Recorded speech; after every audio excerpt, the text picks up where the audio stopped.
Hello, good afternoon, नमस्ते। ये inner work पे ही कंटिन्यूएशन का वीडियो है।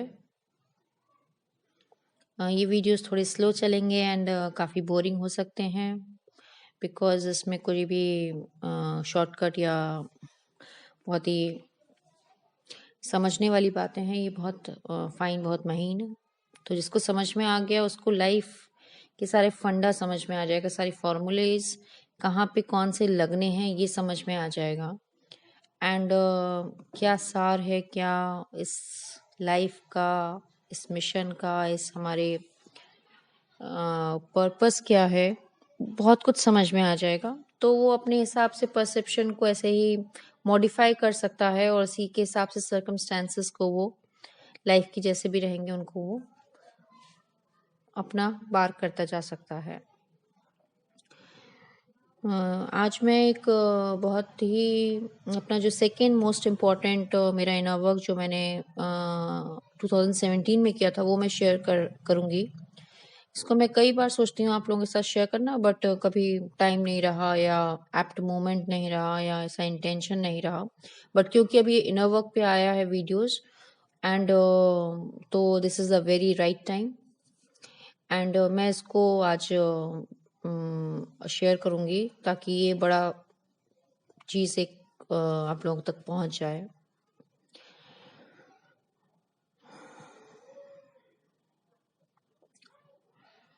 2017 अगस्त एंड में मैंने अपने डीएम की क्योंकि मुझे सपने में आया था बिल्कुल क्लियरली कि tell her everything, tell her everything, tell her everything. मैं कई बार अपने वीडियोस में बता चुकी हूँ। तो मेरे को अपने डीएम की वाइफ को बताना था। तो वो तो शिवा ने कह दिया तो फिर तो करना ही है, उसमें कोई मेरे को डाउट नहीं था कि नहीं करना है या कैसे करना है। That was not a problem, not an issue. But क्योंकि all through the process since 2-3 साल से because I was not talking to him because of कि ये गलत है। एक एक गलत का सेंस था कि ये एक गलत गलत चीज़ है, गलत बात है। I should not be doing it. But just मुझे जून जुलाई में सब साइंस एंड सब तरफ से पुश या सब तरह से सिग्नल्स मिले एंड बहुत सारी चीज़ें ऐसी हुई। तो फाइनली जब मैंने बात किया उनसे तो आई हैड दिस फीलिंग कि उनकी वाइफ को नहीं पता है, उन्होंने बताया नहीं है मेरे इतनी बार कहने के बाद भी।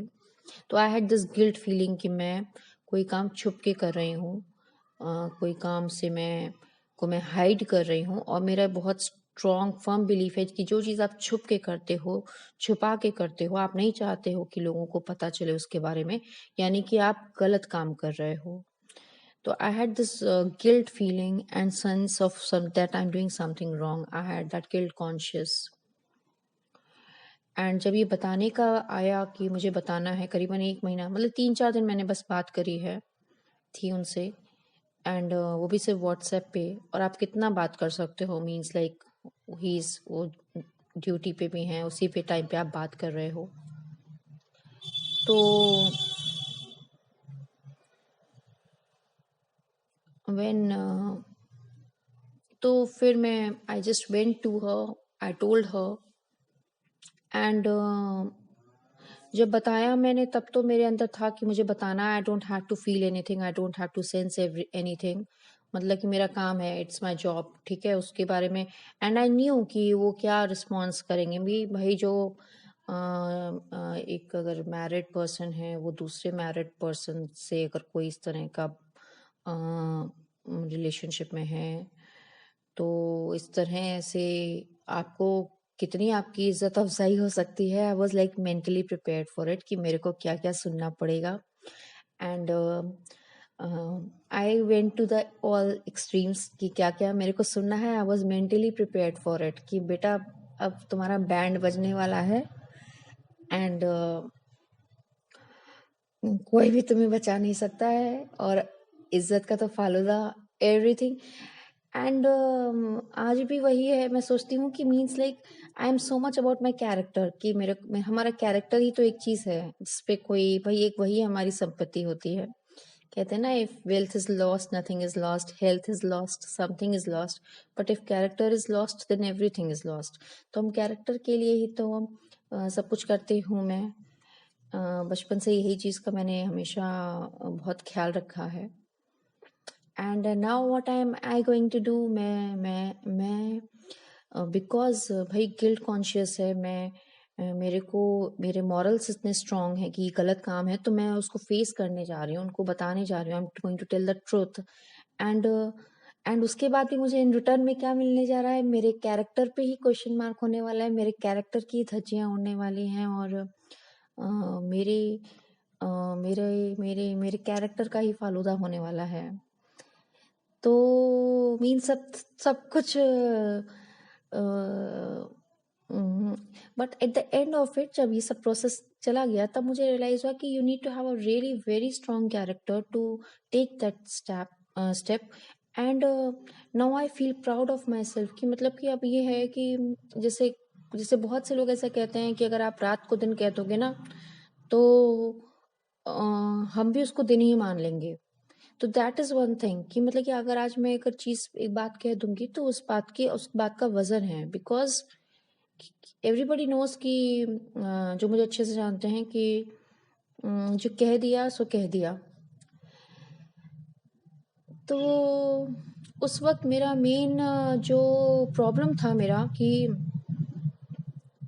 हमको तो इस बात को गिल्ट फील करना चाहिए ना कि हम गलत काम कर रहे हैं, being married person and other person is also married, and उसके बाद भी अगर हम इस तरह की कोई बातचीत कर रहे हैं या we are trying to be in any kind of contact, चाहे वो फोन पे बात करें चाहे व्हाट्सएप से ही क्यों ना करें, but if we are doing it then we are doing something wrong, we should be guilty about it. But मैं जो पढ़ रही थी कि मुझसे कहा जा रहा था सिंस लास्ट 2 months कि now you have to work on your guilt. This is the last step, this is the last stage, this is the last inner work kind of। और अगर आप देखो भी तो गिल्ट जो है वो आपकी जो फ्रीक्वेंसी स्टेट्स जो होती हैं उस पे सबसे सबसे लोएस्ट फ्रीक्वेंसी गिल्ट की मानी जाती है, सबसे कम फ्रीक्वेंसी। मतलब कि कहते हैं ना वो गर्त का भी जो गर्त, मतलब कि जो बॉटमलेस पिट का भी जो बॉटम होता है ना, वो गिल्ट होता है। तो मुझसे कहा जा रहा था कि अब आपको मतलब कि उतना डीप जाना है, मतलब कि because everything has been done now the guilt is the last thing that has to be, मतलब आखिरी आखिरी कील है, चाहे आपको वो ताबूत में करनी है या निकालनी है, whatever it is, but this is the last thing. तो मुझसे 3-4 बार यही कहा गया, now you have to deal with your last fears, that is guilt. You have to deal with the last step, guilt. You have to do your last inner work, that is guilt. तो हर जगह मुझे यही दिख रहा था और मुझे यही समझ में नहीं आ रहा था कि गिल्ट कैसे मेरा एक इसको कैसे ओवरकम किया जा सकता है, बिकॉज गिल्ट तो हमको फील करना चाहिए ना, because we are doing something wrong. तो ये कश्मकश बहुत दिनों तक रही मेरे साथ, through all that process also 1-2 महीना तक रही कि मैं गिल्ट क्यों नहीं महसूस करूं, मैं गिल्ट को कैसे ओवरकम करूं, शेम को कैसे नहीं फील करूं, why should I not feel shameful of my self of doing all this, because I am not suppose to do this. और मुझसे कहा जा रहा था कि आपको अब गिल्ट से ऊपर निकलना है, गिल्ट में आपको नहीं रहना है, गिल्ट का जो ये आपका जो लास्ट फ्रीक्वेंसी इसको आपको ओवरकम करना है। तो this is the main thing कि मुझसे ये नहीं समझ में आता कि मैं गिल्ट क्यों नहीं फील करूं, why should I feel like shameless. तो मैंने बताया उनकी वाइफ को, उन्होंने बहुत अच्छे से मेरा आवभगत स्वागत सत्कार किया। और मतलब कि जितने दिन मैंने 3 दिन 4 दिन बात किया तो उससे कहीं ज्यादा दिन मैंने जा के, मतलब कि होता है ना बैल मुझे मार वाला, वो कहती थी 5 मिनट भी नहीं है, अपने सर्वेंट से कहती थी कि बोल तो 5 मिनट भी नहीं है, लेकिन मेरे पास टाइम नहीं है, मेरे बस 5 मिनट के लिए बात करनी है, और 5 मिनट की जगह मैं 2-3 घंटा गालियां सुनती थी बैठ के वहां पे। एंड बिकॉज आई न्यू कि वो भी कहीं गलत नहीं है। वो भी कहीं गलत नहीं है जो वो इज्जत अफजाई कर रही है मेरी। वो बिल्कुल वाजिब है, बिल्कुल बिल्कुल प्रैक्टिकली अगर सोचो तो बिल्कुल वो सही कर रही हैं अपनी जगह पे। एंड बस मुझे यही नहीं समझ में आ रहा था, हालांकि उस वक्त मैंने बिल्कुल अपना दिमाग होता है ना ढक्कन का बिल्कुल बंद कर, तो सोचने समझने की जरूरत नहीं है, बस गांठ बांध लो कि जो भी इज्जत अफजाई होएगी बस कहते हैं ना वो खून के या जो भी है घूंट पी के या जैसा भी है सब बैठे रहना गले में वो विष भर के, जो भी कहा जाएगा बस सुनते रहना। बट मुझे ये नहीं समझ में आ रहा था कि मैं तो इस चक्कर में पड़ी नहीं, जबरदस्ती मुझे पढ़वाया गया। एंड उसके बाद फिर जबरदस्ती मुझसे कहा जा रहा है कि जाओ गालियां भी सुनो। तो वो जो भी था प्रोसेस, बट ये सब हो गया। एंड फिर उसके बाद आफ्टर अ वीक जब मैंने सब बता दिया, देन क्योंकि मैंने कहा था, मैं पहले ही बता चुकी हूँ, मैं अपने आप को एक लाइक एक एक उस स्टेज में पहुंचा देती हूँ जहाँ पे कोई रिएक्शंस नहीं होते, मैं कुछ महसूस नहीं करती हूँ, कुछ फील नहीं करती हूँ। तो मैंने यहाँ पे करीबन एक हफ्ते का अपना पूरा टाइम दे रखा था, क्योंकि मुझे नहीं पता था कि when the time will come कि जब मुझे लगेगा कि शी हैज हैड एनफ, उन्होंने ज्यादा मेरी इज्जत अफजाई कर ली है, अब उससे ज्यादा की जरूरत नहीं है। बट आई वॉज लाइक कि यार 3 दिन बात की हो तो 3 4 5 दिन तो भाई हर एक दिन का हिसाब जितना बात नहीं करी हो उतना उससे ज्यादा का, तो जितनी मैंने बातें नहीं करी हूँ उससे ज्यादा घंटे मैंने, उससे ज्यादा लाइनें मैंने सुनी है उनकी मैडम की। And after a week around, the things then started dawning on me. Like then it started happening, um, like for real. तब मुझे एक ऐसा लगने लगा जैसे एक बर्फ बर्फ की सिल्ली होती है, वो जैसे धीमे धीमे it's just like piercing. And फिर बहुत सारी चीज़ें एक साथ डॉन करने लगी मेरे ऊपर, धीमे धीमे एहसास होने लगा कि बिकॉज उतने टाइम तक के लिए मैंने अपने आप को कहते हैं ना वो अपने इमोशंस को बिल्कुल लाइक फ्रीज कर रखा था, I don't feel. Then slowly slowly मुझे ये बात रियलाइज होने लगी, क्योंकि जो मुझसे कहा जा रहा था कि आपको गिल्ट को ओवरकम करना है, एंड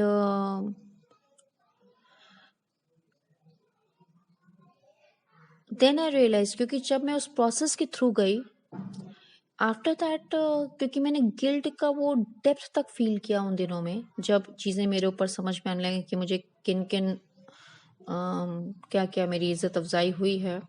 तो I went through that depth of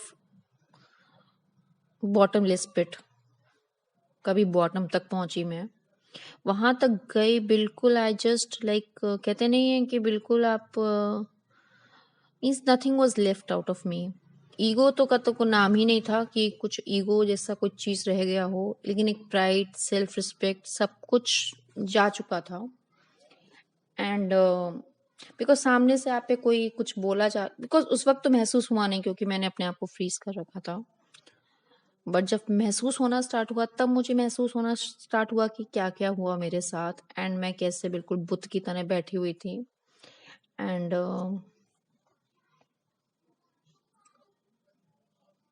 but फिर जैसे जैसे महसूस हुआ तो मैं बहुत बहुत ही ज्यादा डीप डीप सॉरो या डीप पेन, डीप बहुत ही गहरा जो भी था, सारे मैं इमोशंस के बिल्कुल कहते हैं ना बिल्कुल बिल्कुल बॉटम में पहुंच गई।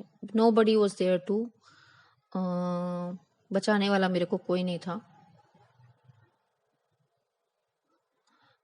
एंड जब मैं वहां पहुंच गई then there was nothing left, मतलब अब तो कुछ बचा ही नहीं है। I have nothing to lose, मतलब ये कैरेक्टर था वो भी नहीं बचा बेटा। और वो जो एक गिल्ट था ना कि मैं आपने गलत किया, क्योंकि मैंने वो बता दिया तो वो एक तरह से वो गिल्ट भी नहीं रहा। And then a strange thing, एक स्ट्रेंज इंसिडेंस मुझे मतलब कि क्योंकि मैंने कहीं पढ़ा था कि आपको इनर चाइल्ड को हील करना है, तो आपको कोई भी अगर आपके अंदर एक ट्रॉमा होता है बचपन का, जिसको आपने जो आपको हर्ट करता है, तो आपको वहीं जाना होता है, उसी बच्चे के रूप को समझना होता है, उसकी प्रॉब्लम्स को समझना है, and you have to tell that I am there, don't worry, I am there for you, I will always be there for you. और धीरे धीरे हम बहुत रोते हैं बिकॉज हमारे को कोई सुन रहा होता है, वो इनर चाइल्ड को कोई सुन रहा होता है, उसको हम पूरा पूरा उसको हम एक मौका देते हैं सब बताने का, उसको रिवील करने का, रिलीज करने का। वो हमारा इनर चाइल्ड क्राई करता है लिटरली, एंड हम भी रोते हैं साथ में। And then slowly slowly slowly slowly करके वो 1 दिन 2 दिन 3 दिन 4 दिन रोता है, एंड फाइनली हम रिकवर करने लगते हैं धीरे धीरे करके, एंड हम ब्लूम करने लगते हैं बिकॉज हमको लगता है कि अब हमें कोई सुनने वाला है और हमारा इनर चाइल्ड हील हो जाता है। ऐसे ही इस प्रोसेस में मुझे वही सिमिलैरिटी मुझे तुरंत क्लिक करी कि ये जो गिल्ट जिससे हम भाग रहे थे, या जिस जिस जिस जिस गिल्ट कॉन्शियसनेस में मैं बार बार पड़ी हुई थी, I went to that phase. वहां पे जहाँ पे गिल्ट महसूस होता है, वो उससे मैं भागी नहीं। लाइक इनर चाइल्ड हीलिंग में हमें भागना नहीं है, हमें उस घाव को दोबारा कुरेदना होता है, उसको बिल्कुल बिल्कुल कहते हैं ना, बिल्कुल जो अगर जख्म का हर हर घाव में से जो भी पस है उसको निकालना होता है। Similarly in this guilt also I had to go through that last phase, जहाँ पे वो गिल्ट का पस था, उसको निकाला, उसको महसूस किया, and I went through all that stuff. चाहे वो मैं गई, मैंने बताया, फिर मैंने सुना, and then and in that whole process वो चीज सब एक्सपोज हुई। मीन्स लाइक ऑल द अंदर जो भी घाव थे एक्सपोज हुए। I cried a lot, and slowly slowly I realized that I didn't have that guilt.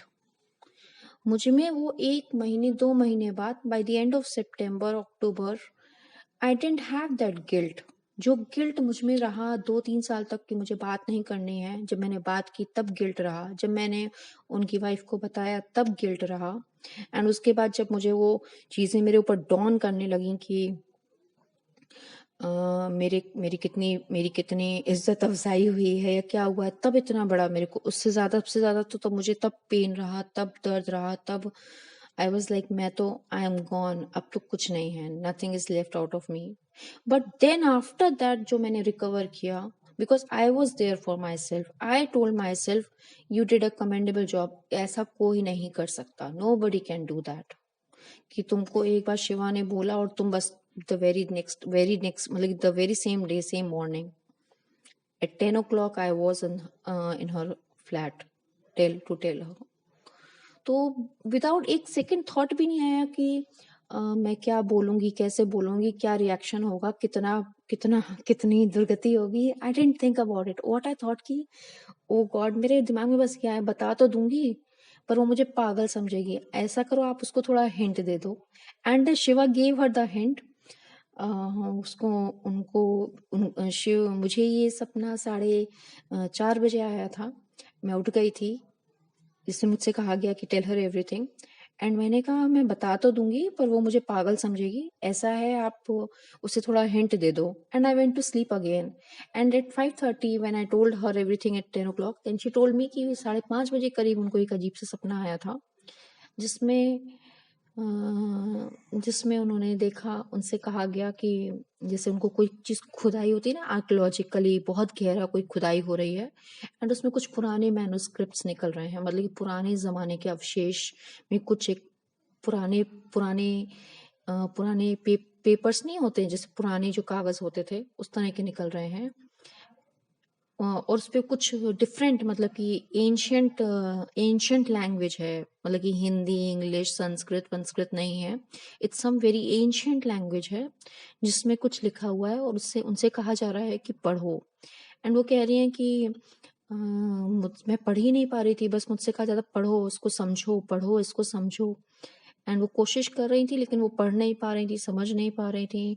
जो वो पेपर्स क्या, वो बहुत पुराने टाइप के, एक जैसे पुराने कौन से, जो भी पेपर्स टाइप के होते थे, डिफरेंट, बिल्कुल ऑर्गेनिक काइंड ऑफ पेपर्स। तो उस पे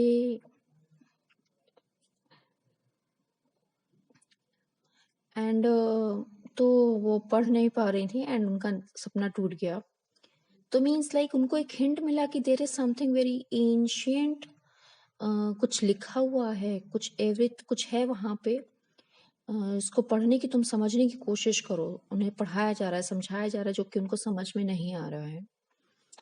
and so it's already 20 minutes now. तो दिस इज इट कि मेन थिंग क्या है, ये इनर वर्क जो था कि जो मैंने महसूस किया थ्रू आउट द प्रोसेस, वो गिल्ट आज नहीं है। बिकॉज मैं उस, जो कहते हैं ना, सबसे लोएस्ट फ्रीक्वेंसी, मतलब कि होता है ना, धीरे धीरे आप स्टेप बाय स्टेप काम करते हो, फिर डिफिकल्ट काम सबसे आखिरी में ही तो आएगा ना। तो I had reach that point कि जब मुझसे कहा गया कि दिस इज योर लास्ट, बिल्कुल लिटरली लिख के आया था, कम से कम 7-8 बार आए पाए हर जगह कि this is your, now this is your last step, now this is your last in work, now this is your last work you have to do. और सब में गिल्ट के बारे में, you have to overcome guilt, you have to do your last stage work, you have to face your guilt, ये वो, you have to overcome guilt. And मैं बस यही सवाल करती थी कि ओवरकम गिल्ट, मतलब कि गिल्ट क्यों ना महसूस करूं, I should be feeling shameful of what I am doing, what I have done. But